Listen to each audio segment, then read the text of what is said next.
इस क्वेश्चन में हमें दिखाना है कि ना 2O और MgO कैसे बनते हैं सिर्फ इलेक्ट्रॉन्स के ट्रांसफर से। आइडिया ये है, मेटल इलेक्ट्रॉन देता है, नॉन मेटल इलेक्ट्रॉन लेता है और फिर ऑपोजिट चार्जेस अट्रैक्ट करके आयोनिक कंपाउंड बनाते हैं। Let's use a simple diagram to make the relationship easier to see. सबसे पहले आयोनिक बॉन्ड का रीजन क्लियर करते हैं। मेटल्स यूजुअली अपना आउटर इलेक्ट्रॉन इजीली लूज कर देते हैं क्योंकि उनका गोल होता है स्टेबल कॉन्फ़िगरेशन पाना। नॉन मेटल्स इलेक्ट्रॉन्स गेन करके स्टेबल होते हैं। ये ट्रांसफर दोनों को स्टेबल बनाता है।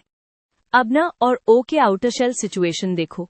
सोडियम के पास आउटर शेल में सिर्फ एक इलेक्ट्रॉन होता है और ऑक्सीजन को कंप्लीट ऑक्टेट के लिए 2 इलेक्ट्रॉन्स चाहिए। इसलिए ऑक्सीजन को 2 सोडियम एटम से इलेक्ट्रॉन्स मिलते हैं। ऑक्सीजन को आउटर शेल में 2 इलेक्ट्रॉन्स की कमी होती है, इसीलिए ये 2 इलेक्ट्रॉन्स एक्सेप्ट करेगा।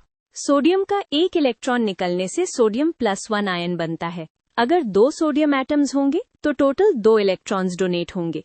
ये स्टेप इसलिए लिखते हैं ताकि इलेक्ट्रॉन काउंट बिल्कुल क्लियर रहे। यही वो 2 इलेक्ट्रॉन्स हैं जो ऑक्सीजन को मिलेंगे। अब ऑक्सीजन इन 2 इलेक्ट्रॉन्स को ले लेगा और ऑक्सीजन -2 आयन बन जाएगा। नोटिस करो कि चार्जेस बैलेंस होना इंपॉर्टेंट है, वरना कंपाउंड स्टेबल नहीं होता। अब अट्रैक्शन का पार्ट।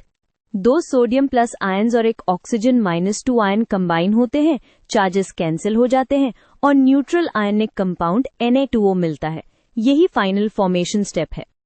अगर तुम लुईस डॉट स्टाइल में सोचो तो सोडियम के पास 1 डॉट होता है और ऑक्सीजन के पास 6 डॉट्स।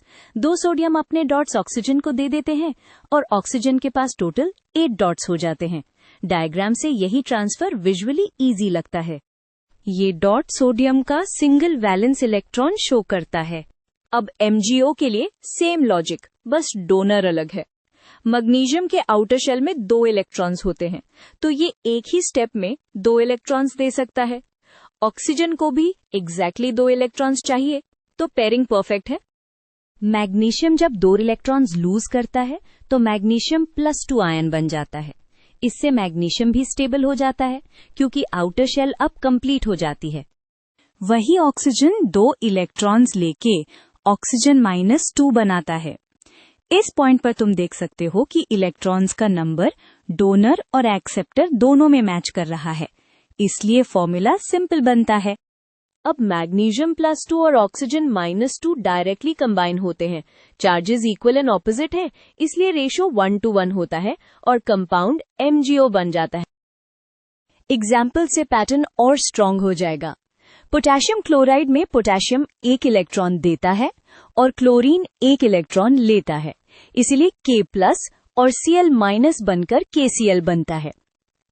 कैल्शियम फ्लोराइड में कैल्शियम 2 इलेक्ट्रॉन्स देता है, लेकिन हर फ्लोरीन 1 इलेक्ट्रॉन लेता है, तो 2 फ्लोरीन चाहिए और फॉर्मूला CaF2 बनता है।